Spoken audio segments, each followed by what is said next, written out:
Good morning class. आज हम आपके व्याकरण बिंदुओं के अंतर्गत संधि का पठन करने वाले हैं। संधि अर्थात जोड़। जब दो मूल शब्दों को जोड़कर एक नए अर्थ वाले शब्दों का निर्माण किया जाता है, जिसका उच्चारण और अर्थ उस मूल शब्द से बिल्कुल भिन्न होता है, तो उसे हम संधि कहते हैं। आपके पाठ्य पुस्तक के अंतर्गत या आपके पाठ्यक्रम के अंतर्गत मुख्य रूप से संधि विच्छेद पूछा जाता है। संधि विच्छेद अर्थात उस संयुक्त शब्द से दो मूल शब्दों को अलग अलग करना। अतः वो संयुक्त शब्द किन दो मूल शब्दों से मिलकर बना है, इसे हम अलग करते हैं। इसमें आइए हम इसके भेदों को देखते हैं। संधि विच्छेद को मुख्य रूप से तीन भागों में बांटा जा गया है। पहला स्वर संधि, दूसरा व्यंजन संधि और तीसरा विसर्ग संधि। ये तीनों भेद कुछ अपने नियम कायदे पर आधारित हैं। पहला स्वर संधि।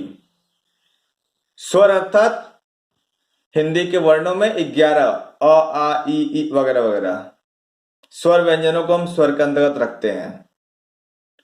इसके पहले इसके ढांचे को देख ले तो ये हमारा हो गया संयुक्त शब्द, और जब इसे तोड़ते हैं संधि विच्छेद के अंतर्गत तो ये दो पद बनता है। आपको याद होगा पद परिचय के अंतर्गत हमने पद पढ़ा था। इस प्लस के साइन को हिंदी में कहते हैं धन। स्वर संधि के अंतर्गत जब धन के पहले वाले शब्द का आखिरी शब्द और धन के बाद वाले में पहला शब्द, इन दोनों में से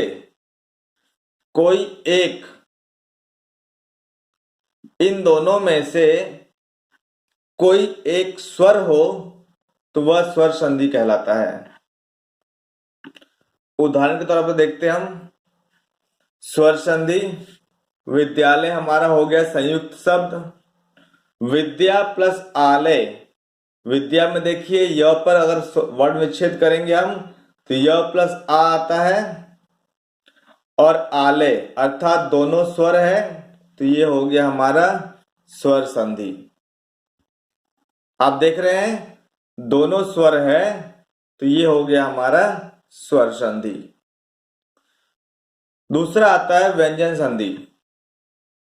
जब धन के पहले या धन के बाद इन दोनों में से कोई एक व्यंजन हो, ध्यान रखिएगा, इन दोनों में से कोई एक व्यंजन हो तो वह हो गया व्यंजन संधि। जैसे जगन्नाथ, जगत, ध्यान दीजिए इसमें अ नहीं है, त के नीचे हलंत है।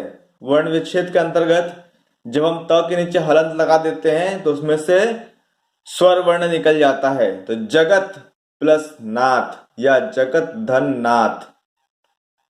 कोई एक, जैसा कि मैंने कहा था, धन के पहले या पीछे आगे कोई एक अगर व्यंजन हो तो वह हो गया व्यंजन संधि।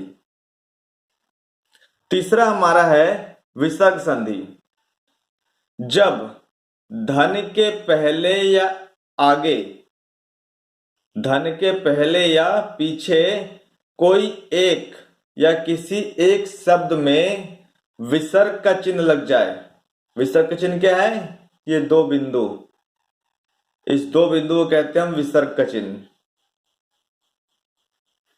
जब दोनों में से कोई एक विसर्ग का चिन्ह लग जाए किसी एक पद में तो वह हो गया विसर्ग संधि। यहां पर बच्चे ध्यान देने की बात है, इन दोनों में स्वर है कि व्यंजन है इससे हमें कोई मतलब नहीं है। अगर दोनों पदों में से किसी एक पद में विसर्ग का चिन्ह लगा हो तो वह स्वर और व्यंजन की कोटि से अलग होकर के व्यंजन संधि बन जाता है। उदाहरण के तौर पर देख लेते हैं हम, तपोबल, तपह प्लस बल या तपह प्लस धन। यहां ध्यान दीजिएगा, यहां बल अ तो है परंतु यहां विसर्ग का चिन्ह लगा हुआ है, अतः हमें अ से कोई मतलब नहीं है। अगर विसर्ग का चिन्ह है तो यह विसर्ग संधि ही कहलाएगा। आई बात समझ में? आज हम इस वीडियो के अंदर इतना ही देखेंगे, अगले दिन इसके आगे का पठन करेंगे। धन्यवाद।